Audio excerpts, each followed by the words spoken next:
Hello and welcome to Top of the Props, a brand new football betting show from Betting Expert, which focuses on the prop markets within football. So think offsides, shots, goal kicks, throw-ins, etc. And fortunately for me, I have someone who knows these markets inside and out alongside me in Scott Thornton. But before we start, I have to quickly say that the name of the show, Top of the Props, was definitely not my idea. That was all Scott. It had absolutely nothing to do with me. But hello, Scott. How you doing? Sorry, just adjusting the camera. All good, yeah, all good. Looking forward to it. Nice to be delving into some different types of markets that we usually touch on the podcast because obviously we're closer to the weekend, so we're going in more on player markets, and it's nice to be here chatting. Yeah, definitely. And you already oversee two props articles on Betting Expert website as well. So Premier League and European leagues. So that's still going to be on the website. You can still access and read that every single week on a Thursday or Friday. But this video is kind of different because we're looking at the player prop markets this time around. Yeah, occasionally I will put the odd player in the written pieces if the game's looking a bit dry and it's a TV game, but generally I'll try and focus on the team lines. Those prices tend to hold a little bit better through Thursday morning when I start looking and writing them. So now we can focus Friday short video format. The prices have settled a little bit, so it's nice to go into some different types of markets, and there's certainly value to be had. And we're coming to you on our brand new YouTube channel. So if you are here watching this video, then please do subscribe because we're going to get lots more content out. The Football Betting Podcast show will also be housed on this channel. So yeah, do us a favor, subscribe. And yeah, we should be getting a lot more content out. Let's start the show. Enough of that faff. Let's start with Newcastle versus Man United, Scott. United last night played in Lyon in the Europa League. Did you watch the game? Yeah, they played okay. I wouldn't say I had high expectations for United going into the game. Leon are more handy than people give them credit for. I thought over Mm. here, the likes of Shirky is obviously a very decent player. I think basically Onana gives the two goals away. Leon did create an okay amount of chances. It would be a disservice to them to say, Yeah. the draw was entirely on Onana, but United probably do win the game without Onana's mistakes. The second one may be a little bit harsh, but I think a solid keeper does better with that one. Yeah, maybe. I think it was really close. I think Leon will feel a little bit aggrieved that they didn't win the game in the end, regardless of like, obviously they needed a last minute equalizer, but I thought they did okay. You're right, they are pretty handy. But I thought it was an improved performance from United. You can tell their priority is in that competition. But yeah, it was a good game. Thoroughly enjoyed it. And now moving on to Newcastle on the weekend, Scott. Man United potentially weary legs after Thursday evening kickoff. The hosts, Newcastle, have shortened a little bit into 1.66 to win the game. United out at 4.75. What prop market do you like here? Basically, we're back in Kieran Trippier to foul Dorgu. Patrick Dorgu's been one of the rare bright sparks for United this season. They've lacked creativity in a lot of areas. An injury to Diallo certainly hasn't helped. So we're basically talking about Bruno providing all the real creativity in the team. And then Dorgu's this dynamic runner from the wing back position, which will obviously be key if Ruben Amorim does succeed at United. He needs to make that position work. And Dorgu's one of the players that really fits that mold. He's dynamic, powerful, erratic at times, yes, but he's certainly forcing a hell of a lot of fouls. And they need to see output from someone like him because at the moment they score an average of 1.19 goals per Premier League game, which is actually worse than they were in Louis van Gaal's last season, which was very boring. If you do remember Bloody that, hell. Sam, yeah, put me to sleep a few times those games, Yeah. and these are getting there. I think, in fairness to Amorim, the personnel in the forward areas is a lot more dry now than it was under Louis van Gaal, but still, goals are what makes football exciting. But back to Dorgu, he just offers a hell of a lot going forward. He's forcing 2.61 fouls per 90 minutes in the Premier League. So it just makes sense to be back in Trippier to foul him here. I believe Maitland-Niles made the two fouls against him midweek. I haven't been able to chop it up and find it, but I'm at the time, I'm pretty sure he did. But Maitland-Niles definitely fouled him the once. So odds Yeah, of two I points. saw that when they were like running towards the corner and Dorgu like slid for it was like that that So Campbell video. Yeah, Do you remember that? Where he just yeah. like slid for like 30 yards. Never ending slide. Exactly. So definitely one of them. I think possibly two of them. Yeah, Trippier seems like he'll have his hands full with Dogo on that side. If it's Garnacho, Bruno sort of operated from there on the weekend. Obviously, we need him to foul Dogu, but just having more quality down that flank and then the overlap being a threat. Trippier should make a foul. He's a mixed bag with fouls, I should say. He's making 1.17 per 90 in the Premier League this season, and that should probably be on Dogu this weekend, to be honest. That fouls per game stat, did you say it was 2 point something? 2.61 per 90 in the Premier League, that is. So that sounds like a lot. Is that, are we talking like that's maybe top of the range in the Premier League for fouls per 90 stats? Yeah, that's very, very high. We know anything over two is considered like very, very high. I think the top end is about 2.7, I believe, 2.8. And that's Bruno Gamara's last I checked. So, Yeah, yeah, loves it. Loves yeah, winning fouls, giving fouls away. He's all action, isn't he? That makes brilliant. sense. But I did consider, well, I did look actually at the two Brunos in the middle, and maybe a way into this would be them fouling each other. But the market hadn't quite gone up. Just two feisty characters, two leaders in their own dressing rooms, and creative players. I think they're probably, both to pay a card it would be a nice price. But yeah, the battle of the Brunos could be interesting as well. But I've sided with Trippier to foul Dorgu. Yeah, nice. Big price as well, just for one foul.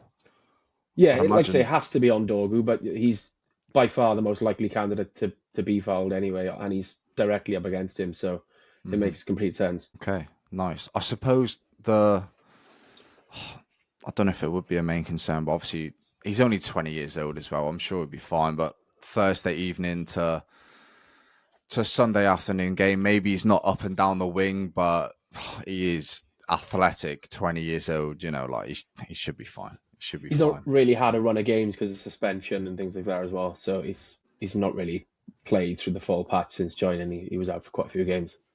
Okay, ideal. If you had to come up with a score prediction for the game, where would you lean towards, you reckon? I think 2-0 Newcastle, but Man United might get on the score sheet. Like the result is sort of immaterial to United at the moment in the Premier League. Amram's just sort of looking to progress with his style of play. You'll probably feel like he's playing without a striker and a goalkeeper at the moment, so Yeah. it's not exactly like he can aim for anything high. And I just think performance is what matters to United, and Dorgu's performance is key to what they're trying to do next season. Yeah, one of my two favourite bets on the football betting podcast was on Newcastle to win the game in a bet builder. So I definitely fancy Newcastle this weekend due to the scheduling. And I think overall, I think they're just a better, more cohesive team, and they're definitely more efficient in the final third. So I would definitely lean towards Newcastle. If you're going to have a look away from the props onto the main markets, whether that be Newcastle to win, a little bit short now, but Asian handicap, etc. That's where I'd be going with that. Right then, over to our next game, which is Wolves versus Tottenham. So we've got another Europa League hangover victim away in Wolverhampton, and this is potentially Matheus Cunha's return for Wolves. So I don't know. Do you think he'll be starting? Scott, obviously, he's well rested, raring to go. But do you reckon he'll get a starting berth? He's predicted a start everywhere I've found. Obviously, Okay. the controversy around what he said during the international break. So I'm sure you Yeah. want to delve into that one a little bit. I don't think if I was Pereira and if I was a Wolves fan, don't think I'd start him. I don't think I'd want him to start if it was down to me. I'd leave him out for the rest of the season. Honestly, I wouldn't play him again for Wolves. They're safe. Luckily for them, the last four games they've been without him, they've done brilliantly. So they haven't needed Cunha. I think this was the second time he was banned this season, wasn't it? So, and yeah, at the most important time of the season as well, with the running where they're facing potential relegation down to the Championship after being in the Premier League for so many years, Cunha goes and does that. And then to rub salt in the wounds, midway through his suspension, on international break, saying he wants to leave the club, saying he's going to leave in the summer, which is fine to think that. If you want to leave the club, no problem. I'm sure a lot of players see Wolves as like a stepping stone club. Diogo Jota, for example, Ruben Neves 2, although he's, buggered off to Saudi. But yeah, I wouldn't play him. But anyway, I digress. Wolves, the favourites here, 2.20, with money coming for them following Tottenham in the Europa League on Thursday night. So in terms of a prop bet, Scott, what are we thinking here? So I've gone bigger odds and smaller stakes here purely because we're unsure if Cunha starts. The bet isn't dead and buried if he doesn't start. Wolves are more than capable of forcing fouls in that area, but Cunha would massively boost the chances. So we're backing Pedro Porro over 1.5 fouls. That's 4.0 on Bet365, and we'll take a quarter of the unit on that. Similar thinking to the first bet, really. These aren't all going to be fouls bets in the future, but there was two that stood out in terms of prices. They're sort of the newest market on 365, so I think that this is this is where the opportunities are arising lately. But Cunha, yeah, he's fantastic. He scored 13 goals in the Premier League. I think only five players are better than that. Five outside the box, which is key in the sense you can't really afford to give him space. You need to harass him, and he's technically very, very good. Very Attempted good. 115 dribbles attempted, which I did have it in front of me, but that's gone. It ranks very highly. He's certainly in the top 20 players for dribbles in the Premier League. He's winning 2.43 fouls per 90 minutes. So if he's in that channel in between sort of Basuma and Porro, especially with the way that Ange likes to invert his fullbacks at times, it puts Porro in direct competition with Cunha. As I say, if Cunha doesn't start, it's not ideal, but it's not dead and buried. It's a nice price, 4.0, I should say. So I really do like it. Porro's numbers are pretty decent. He made 2 fouls midweek against Frankfurt, 3 last weekend against Southampton. If Southampton can force 3 fouls against you, then I'm pretty sure Wolves can. Yeah, it looks like Porro's averaging around, just over 2 tackles per 90 as well. So that rings true to me because he is one of those players that likes to get tight to his man and get stuck in, doesn't he? He likes going forward as well, but he definitely doesn't mind putting a foot in. So, what was it? Over 1.5 fouls at 3-1. Feels like a pretty big price. Yeah, yeah. When you look at I think Jed Spence on the opposite flank is maybe closer to evens. So Hmm. just it's a decent price, especially given Cunha would operate down their side. As I say, ideally he does play in that position. Maybe not. I would understand Pereira for not playing him. Yeah, and to be fair, although I've come for him earlier on, like I could also understand why he would play Cunha because he's Wolves' best player. So I get that, and you don't want to diminish the chances of him going in the summer for a big fee. So are you really going to leave him out for the last 5 games, or are you going to put him in the shop window? Because obviously he wants to go, and that's fine. I'm guessing Wolves are going to let him go. Signed a new contract in January, but I think that was to add in a release clause. So yeah, I don't I know. think as a fan, we like to think we'd alienate the players, Yeah, but really speaking, the businessman are going to say he plays, he's going to add points on the board, which adds exactly. prize money, and then obviously if he does go to, I think Chelsea, Man United are linked, there'll be a few suitors. He's a very good player. They're going to want at least 60 million quid for him. So yeah, the money men of the club will probably They'll say he has to be play. Yeah. Yeah, they'll be in Pereira's ear on the run up. But I've probably already spoken to him. But yeah, I'm sure they'll have something to say. But would you be a little bit put off, like if you were a United or a Chelsea after what we've seen this season? Obviously, like his temperament is in question. Like it has to be. He's got.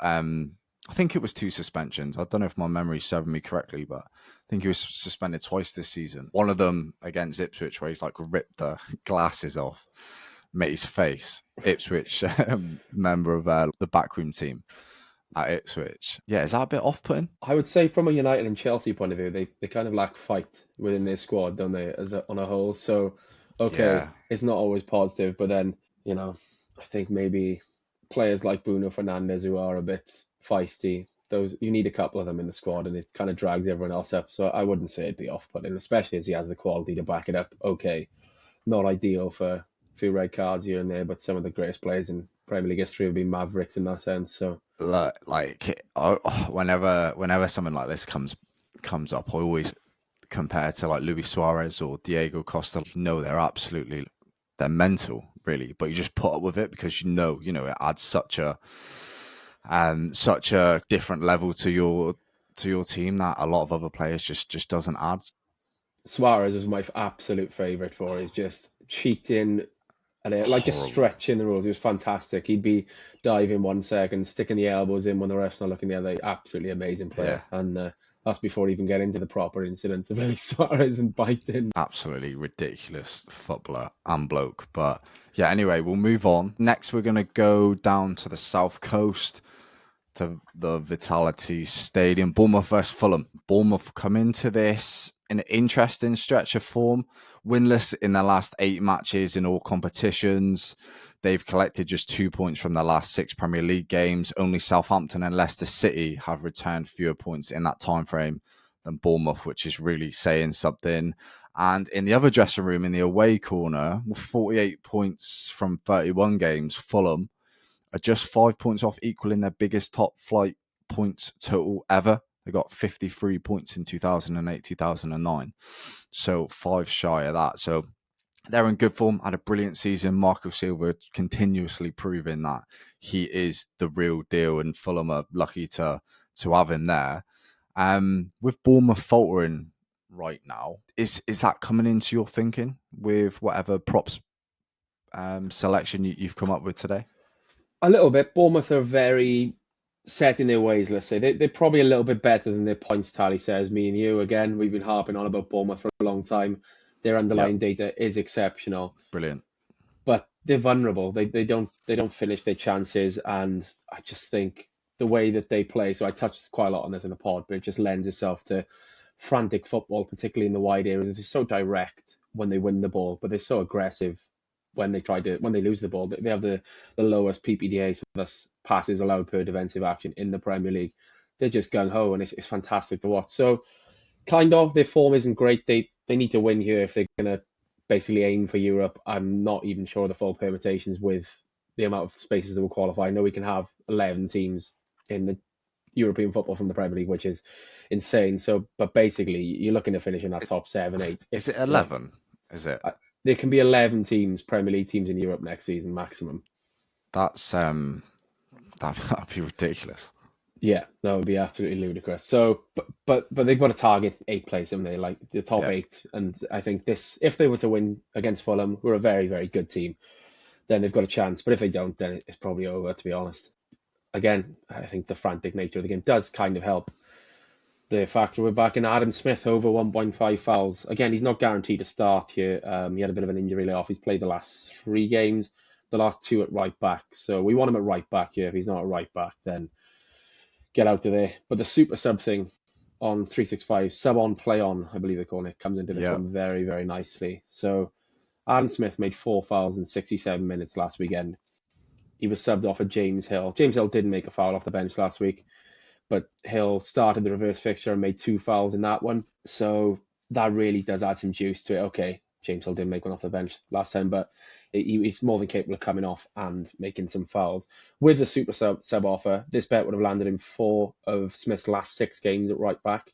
So if it was this price in all 6 of those games, there'll be an 88% ROI. So half a unit Nice. on Yeah. this at 3.25 with Bet365 looks a very, very good bet, particularly considering Fulham's creativity comes down that left flank with Robinson being so effective this season. They've got some good players all over the pitch, Fulham, but that left-hand side in particular is quite heavy on the traffic. Yeah, and just to touch on something you said a minute ago, if Adam Smith is at left back, avoid, don't Right take. back. If he's at left back, I'd take him, but he'd be centre back or right back basically. Right, okay. And only take it with a sub on offer. Yeah, take it with a sub on offer. 365 price was a standout. You're going to want that sub on because Tyler Adams has come on for him a couple of times and taken it over the line. And ideally, you want to be in this to the 90th minute. I don't really see him playing the full 90 minutes. So you're going to want the sub offer. But at 3.25, particularly against this Fulham side, down that flank in what is a very, very big fixture. I like the fact that it's Monday Night Football, not database. Right? Yes. I always like a foul on Monday Night Football. So I think it lends itself quite nicely to it. I'd imagine this is a game full of transitional attacks, counter attacks, especially from Fulham sitting in and biding their time, waiting for their chances. So those kind of games, obviously, when you've got players on the break, trying to maneuver past, in this instance, Bournemouth players, Bournemouth fullbacks. I always think those kind of games are. I have no data to back this up. I don't bet on fouls typically, but I always think those kind of games, with like a pull of the shirt or bringing down a player in full flight on his way to the middle third, those kind of challenges always usually produce yellow cards and fouls, don't they? So I like the thought of fouls here for a Bournemouth backline. That kind of makes Bournemouth had sense. 16 fouls in the reverse fixture as well, so it's definitely one of like Wow, the okay. average for the Premier League is around, I think it's 11 per team at the moment. Yeah, 11, just over 11 per team in an average Premier League game at the moment. So 16 is well above that. As you say, the style really does lend itself Yeah, nicely to fouls. stylistically, it does make sense. This period they're going for at the minute, this sticky patch of form. Do you think it's down to the size of squad and the injuries received earlier on in the campaign? Do you think it's just catching up with them a bit, or is that lazy analysis of the situation? I think that's probably fair. They're still performing well on the underlying day. They've won the XG battle in 5 of the last 8, so they can't really be too concerned. Bournemouth, they're not a massive club. They've got the smallest stadium in the Premier League, and they certainly seem to be on the upward trajectory. So they're not going to make any decisions on a manager based on form, even if they didn't win a game No, from now to the end of the season. no. It's just the way it is. He's a very talented coach, and I think Bournemouth are certainly heading in the right direction.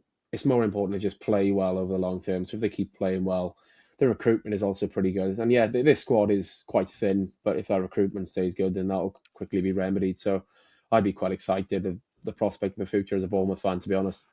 Speaking of recruitment, someone they will, along with their manager, be looking to hopefully keep in the summer is their Spanish slash Dutch centre back in Dean Huijsen. Huijsen? I think it's Housen. Housen. I think Housen. we're butchering some And Dutch pronunciation. and that's your next bet. Yeah, you got a couple bets on this game. Yeah, so this is for a unit. I'm going to back him to have a shot at evens on Bet365. This is quite a boring one to explain, but he's 6'6". He's 6'6". So Big boy. he's going to get a header. He's had a shot in 4 of his last 5. One when they played Fulham earlier in the season. They also had 7 6 foot corners. 6. Exactly, That's exactly. that's big. I didn't realize he was that big.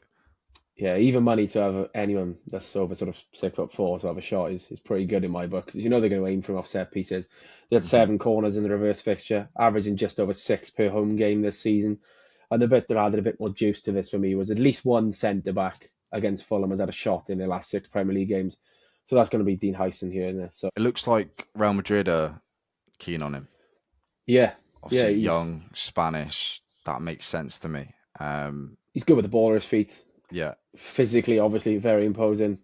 yeah. 19 as well. He's got time to fill out if because he's quite like I don't want to call him out, but he's a little bit lanky, a little bit skinny.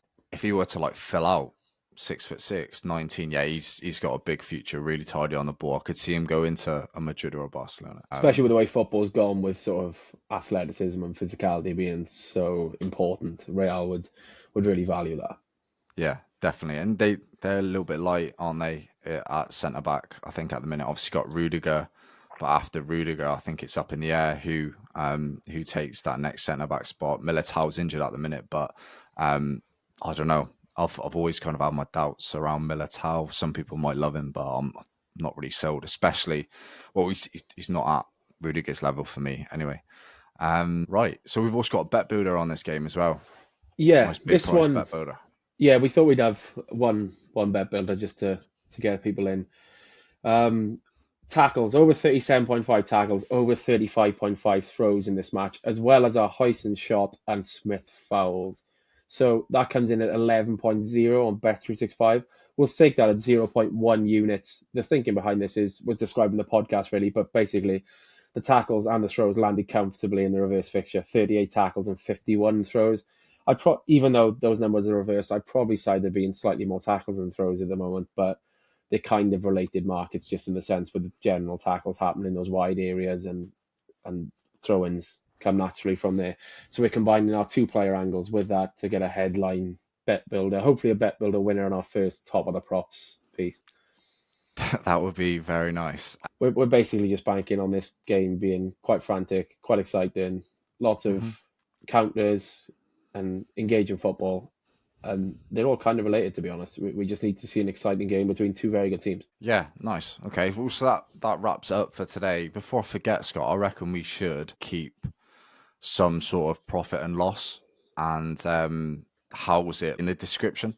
So like every week, you can look in the description of the YouTube video, see how last week's results got on, see how we're doing for the season. I know it's probably the daftest time to start a football betting YouTube channel, like right at the end of the season, but we can carry it over to next season Now as we've well. got that So Club World Cup. We've got that Club World Cup. I'm actually excited for it. yeah, I'll be watching. I don't know how excited I am, but when is it? Is it July? June to July, just basically June the to same as the July. World Cup. So like maybe June 14th to Yeah. the 14th of July.